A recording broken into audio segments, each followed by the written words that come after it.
So with that, I'm going to jump right in, and I want to talk today about DevOps, the importance of integrating DevOps with ITSM, and I want to then show you a little bit about how Atlassian accomplishes that, how their tools enable you to accomplish that kind of an integration. But what I want to do is I really want to start by trying to make the case that this integration is important. And I'm going to start by talking about DevOps. We start out with the idea that organizations have traditionally been made up of lots of silos. There are lots of individual pieces and parts, departments within an organization. And these silos typically are set up because each group is responsible for something very specific. And what we have found over the years is that silos reduce the effectiveness of an organization. And we've learned that really in the IT software area. So getting into this specific area, we're going to look at one silo, which is development. And we add another one, which is operations. And this is really where we start with the whole idea of DevOps. Traditionally, in older organizations, in organizations that came through more traditional paths, they ended up with two silos. And what we found was between those two silos, we had walls and we had sort of a no man's land between them. Development did their thing. They would throw it over the walls, over to operations, and then they would move on. Development would move on to their own responsibilities, the next release, leaving operations holding the ball and responsible for somehow figuring out how to make this new release run, to do it in a stable and efficient way, and to deal with all the problems that development had not actually caught. And then we've added more complexity because we said in addition to development and operations, we've learned the importance of security, and that security is critical in order to make sure that our organizations are not compromised, that our customers are not compromised. And so security now tends to sit in the middle between development and operations, again, sometimes being a roadblock, sometimes being avoided, and we want to break these silos down. And so what we want to do is we want to get rid of those walls, and we want to put these paths, these metaphorical paths that go between our silos so that we are now going to bring them together into what we now refer to as DevSecOps. And DevSecOps is this mindset that says we are no longer working in a silo. We are working as a team together, whether we are developers, or we are security analysts and experts, or we are in operations responsible for actually putting up and keeping up the applications. We're all in this together. And that's what DevSecOps is intended to achieve. And if you're already doing some level of DevOps or DevSecOps, then you'll understand what I'm talking about. If you're not doing that yet, we would love to talk to you about how you can get there, because there are enormous efficiencies and improvements in quality and customer satisfaction and these are demonstrable, measurable outcomes that you can achieve if you are doing DevSecOps. And that's something, as Dick had mentioned before, that RightStar can provide you with support to get you there. But right now, we're going to assume that you are there or you are close to there, you're on that path. And being on that path is really a good place to be. And yet there's still an issue you need to deal with, which is the fact that you have customers who are coming in who need to provide input. They may have new ideas. They may have problems. They may be upset with something that has been put out. It may be that your systems aren't stable. And what happens is our customers are our critical inputs. We rely, the fact is, we can't exist without our customers. We can't exist without the people who we are in business, whether you're in the business, in the commercial space, in business to satisfy, or you're in the government space where your customers are the people who rely on you for the services you're providing. These are essential people, and we need to listen to them. But the problem is, if we are having them speaking directly into our DevOps organization, they are stealing away precious cycles from people who need to be focused on their core mission, which is creating, developing, securing, and operating software. And so what we do in our organizations is we create this fence around our DevSecOps organization in order to protect them from the onslaught of the customers who need to be listened to, but don't need to be listened to directly by these people. Who is it then who's actually listening to our customers? Well, it's your IT service management, or more broadly, it's your help desk. And again, this is yet another kind of a silo. Your IT service management is the organization that is your face to your customer. They are the people who are on the front line, who are going to be taking in all of the information, all of the complaints, the problems, the incidents, and so on, that are essential to you to know. You need to know about these because that's critical for you to be successful in running your business or your operations. So these folks, who often are seen as less important members of an organization, really need to be seen differently. We need to see IT service management, our help desk people, as critical elements of our operations, because they are, as I said, the face to your customer. They are the people who are going to be the ones that your customer thinks of as who you are. So we want IT service management to be successful. And that's the key to what we want to talk about, which is how do we make it successful end to end so that the front end is getting the support and the capabilities they need, and they're being supported by the development and operations part of the business so that they can satisfy your customers. Again, we're in this together in order to satisfy our customers. So what we have is we've got IT service management, and we've also got DevSecOps. And what we don't want to do is drop a wall in between them.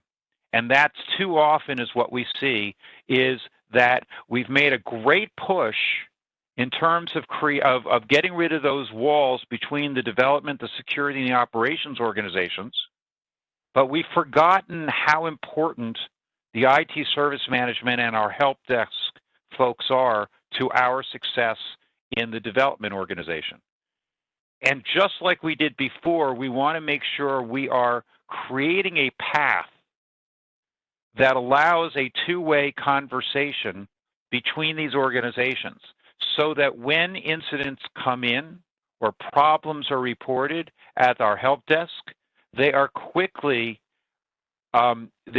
communicated back to the development and operations organizations, that workarounds are determined, that operations are put back into place so that our customers can continue to get their value from us.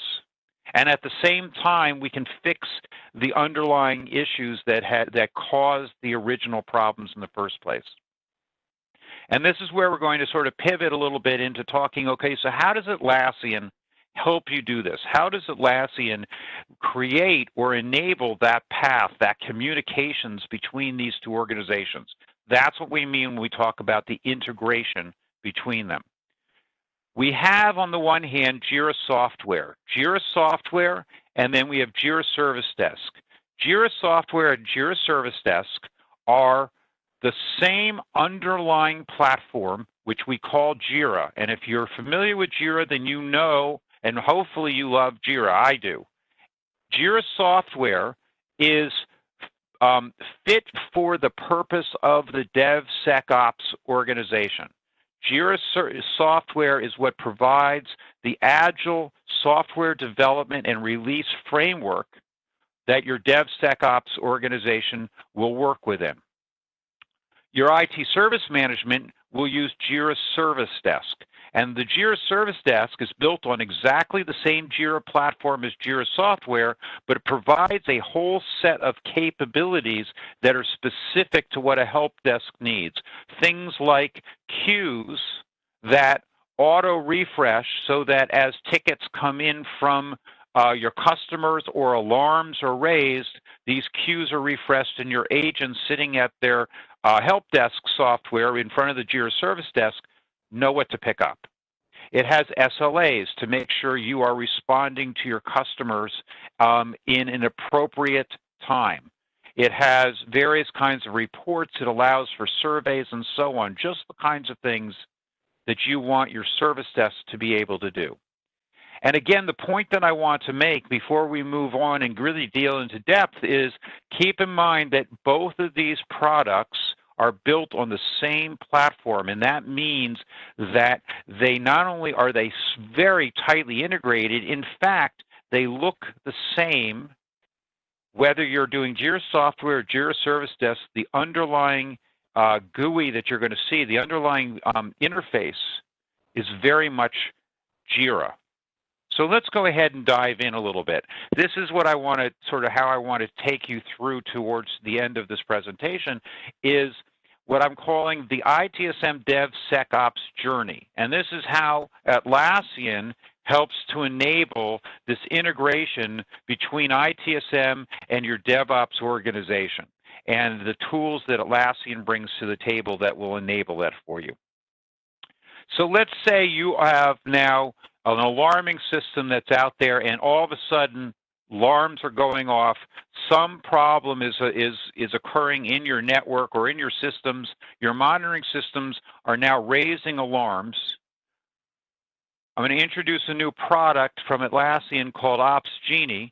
What OpsGenie does is it collects all these alarms, it deduplicates them so that when a monitoring system raises the same alarm 5, 10, 50, 100 times in the space of an hour, OpsGenie is smart enough to understand that, in fact, that's really one alarm that needs to be reported out. OpsGenie will allow you to escalate to your team based upon work schedules so that you're going to the right person at the right time. You're able to track all of these. And so OpsGenie gives you the ability to see your alerts and your incidents in a very nice GUI, and it will start to drive certain behaviors for your team. Now, what OpsGenie does, once we've got these alarms in and OpsGenie has figured out that, in fact, this really is an incident that should be raised, we then move OpsGenie then can raise an incident with Jira Service Desk. And so OpsGenie will raise this with Jira Service Desk. It will create automatically, in this case, a new ticket in Jira Service Desk.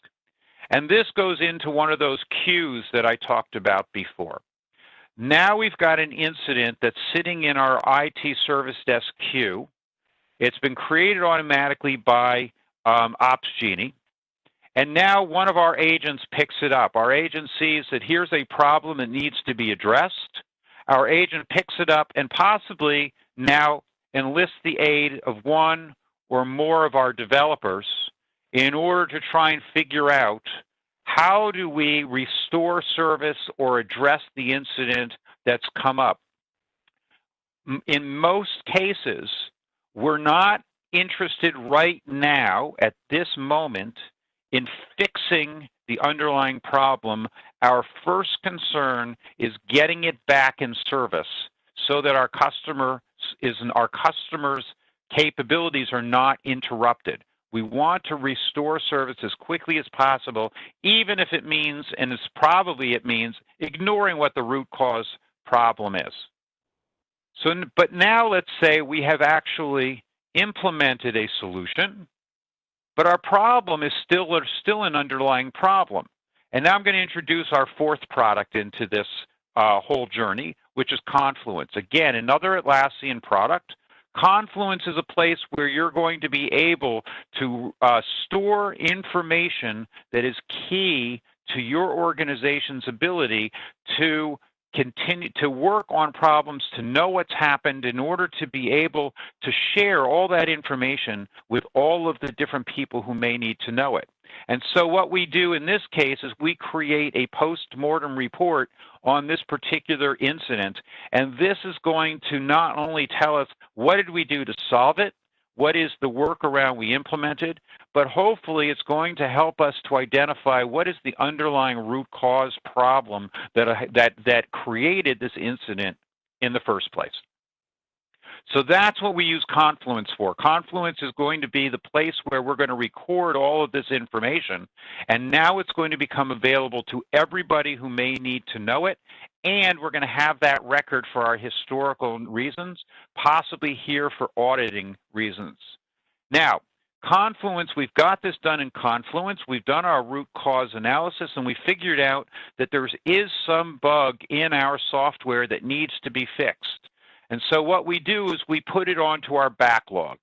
And we go into Jira Software, which is managing our development process. We place that bug onto the backlog, and eventually put it into a sprint.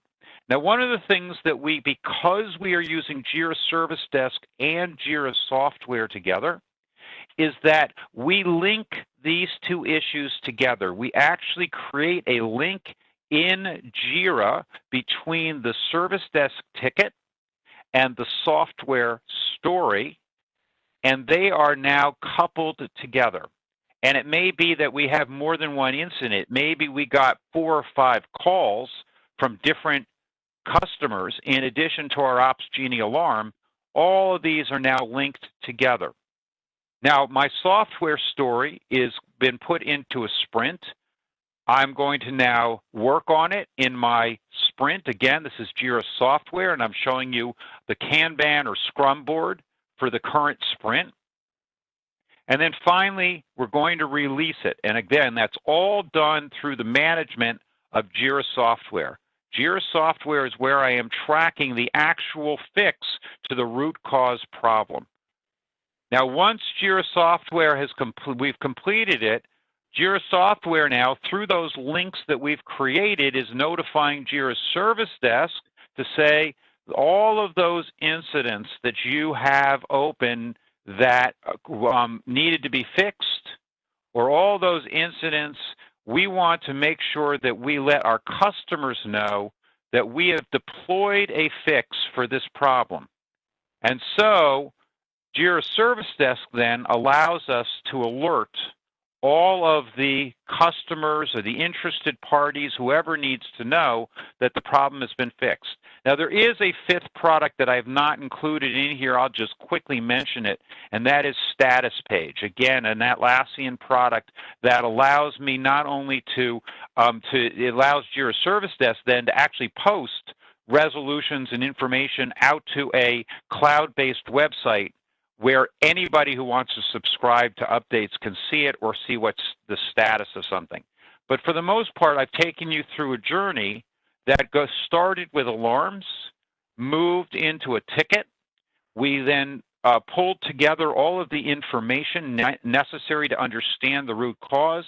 We addressed it through our software development process in Jira Software, and finally we came back to Jira Service Desk to close out, to put a final resolution on all of those incidents.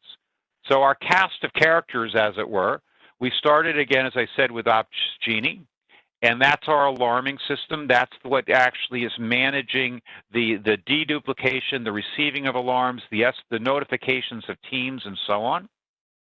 We have Confluence, which is where we're storing a lot of the information that we need in order to know, in order to address the problems, the resolutions, requirements, and so on can all go into Confluence.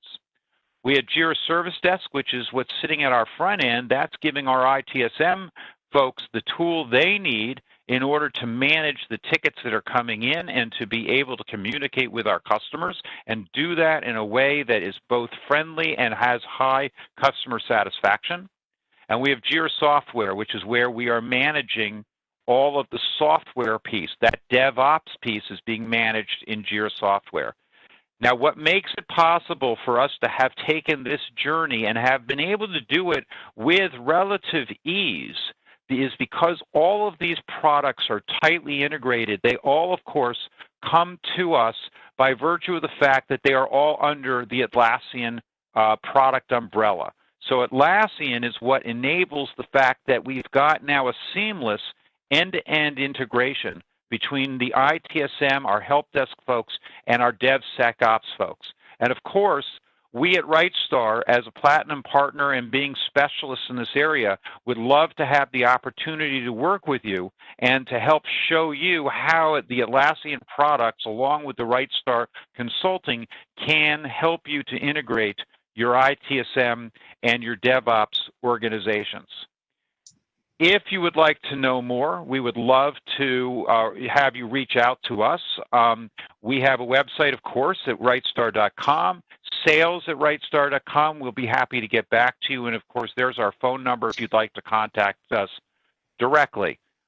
Before I take some questions, and I'd be happy to answer any questions that may have come up, again, I want to remind you that if you think of something after this, if you have a question that maybe is a little off topic and you'd rather not ask it now, tomorrow afternoon and every other Thursday, we are doing an Ask Me Anything Atlassian, and we would love to have you come along and participate in that as well. And the email to participate in that is ask@rightstar.com. And so with that, I'm going to turn it back over, I guess, to Dick, or to see if there are any questions or anything that we might want to talk about. All right, thanks, Derek. Great job.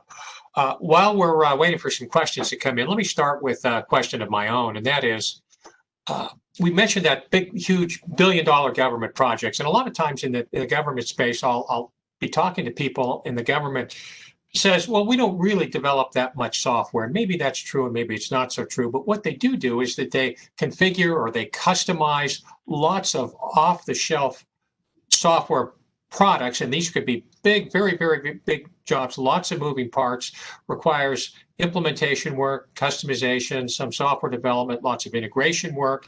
And all of these things, all these moving parts have to be managed somehow. And typically it was done in the old days with Microsoft Project, and you might have had a Gantt chart and a waterfall approach that maps this whole thing out. It could be a year or more before you get something done. Is the project, just to take the example that I mentioned earlier that you've just started or will be in the process of starting with big telecommunications job, would that be served by an Agile project methodology and potentially some of the Atlassian tools? And do you know if that's the case? Do you have any idea how they're managing that project?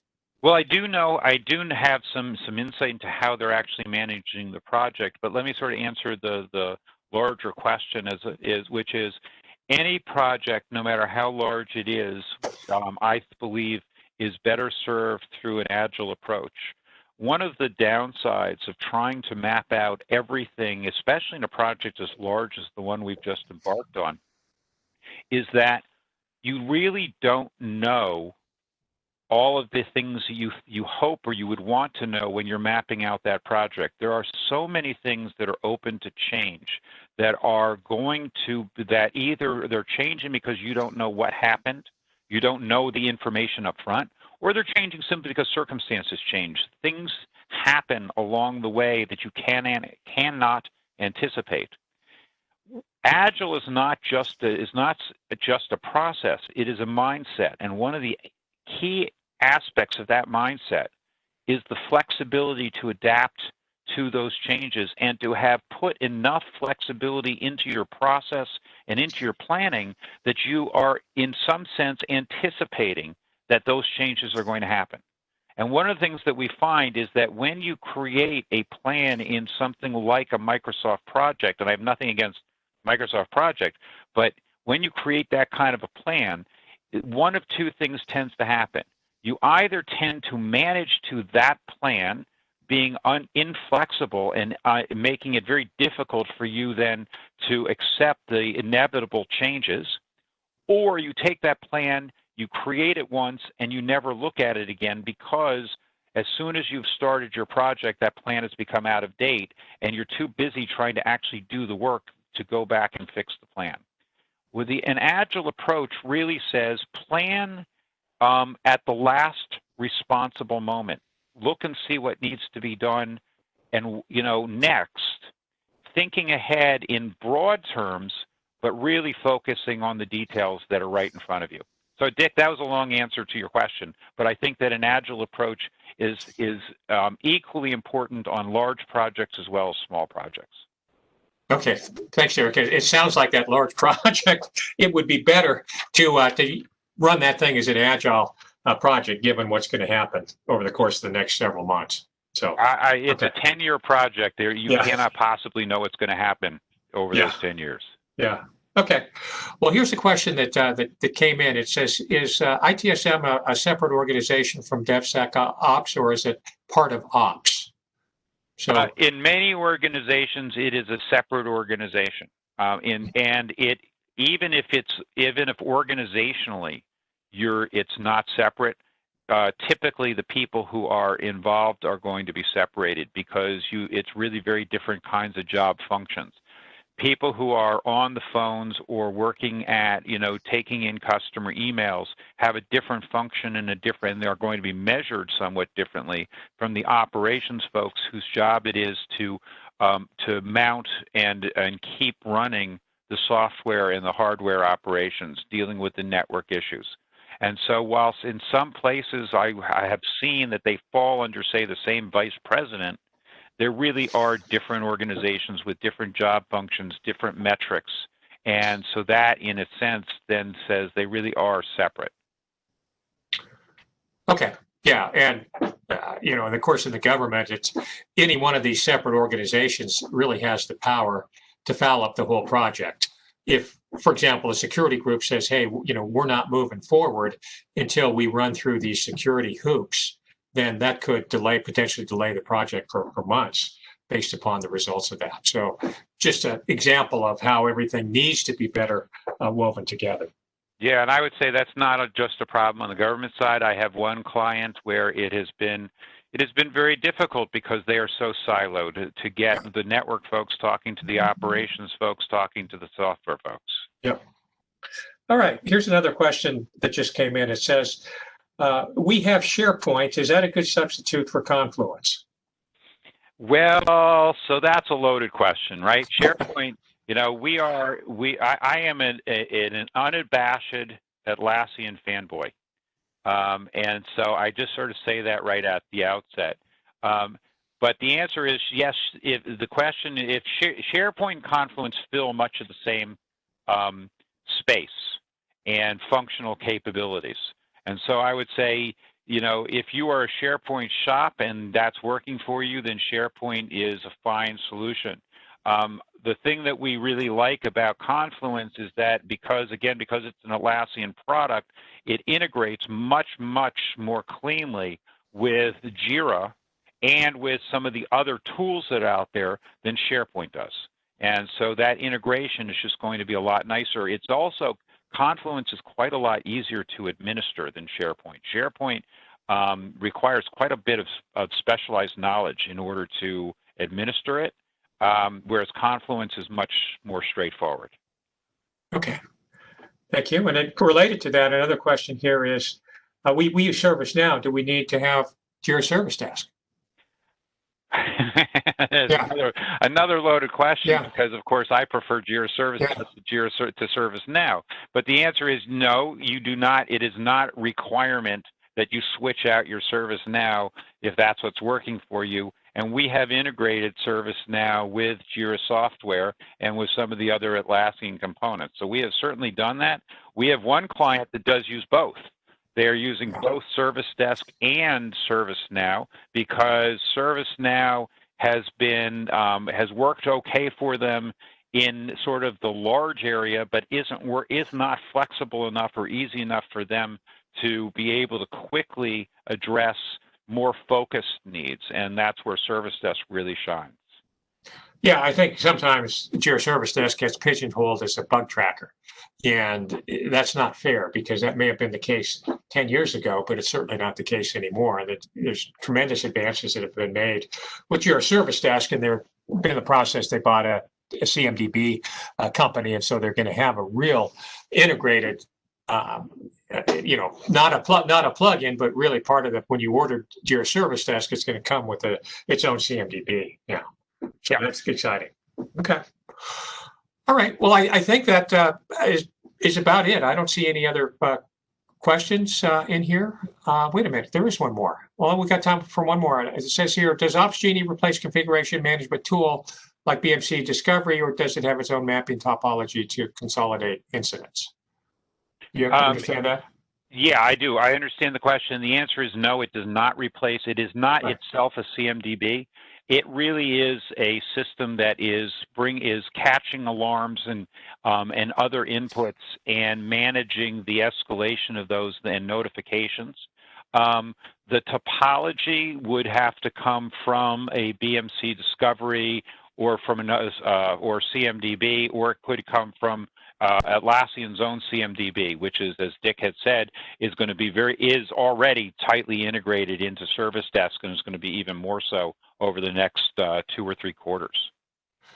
Yeah, and both of the ServiceNow and Remedy, or it's now called Helix, they don't come with integrated incident management software packages like OpsGenie. They just don't have that level of detail that's required. So it also allows a large service desk to set up who's going to get certain incidents or certain calls, or how are the calls going to be routed at certain times of the day based upon what the incident is and who's available and what time the call comes in. So it's pretty cool software that's out there, and you can run OpsGenie with other software packages. It doesn't have to work with Jira Service Desk or Jira.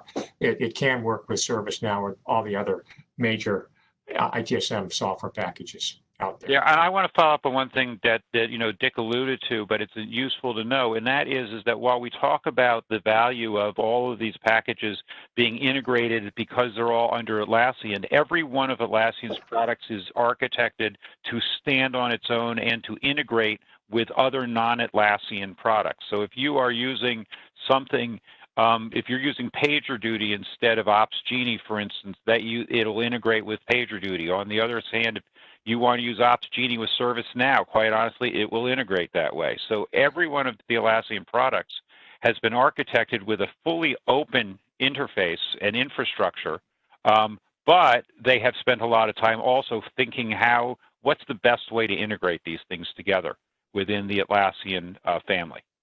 So you get the best of both worlds. Okay. Thank you, Derek. Mm-hmm. All right. Well, I think that's it. That wraps it up at RightStar. So why don't we go ahead and close things out. I wanted to say thank you, Derek, for doing a great job. And thank you for all the attendees for spending a little bit of time this afternoon with us. As you know, there are other things that we do, like you can see this Atlassian Ask Me Anything event that's coming up. If you wanted to get in touch with RightStar, Derek, I think you probably have one slide that has the contact information on it. Why don't we just close with that? And so feel free to give us a call or email or visit our website, and we'll be happy to set up a private webinar or private demo with you if you'd like to learn more. So that's pretty much it, everybody. We appreciate your time and attendance. Go out and have a good rest of the day. Thanks very much, and so long from RightStar. Thank you.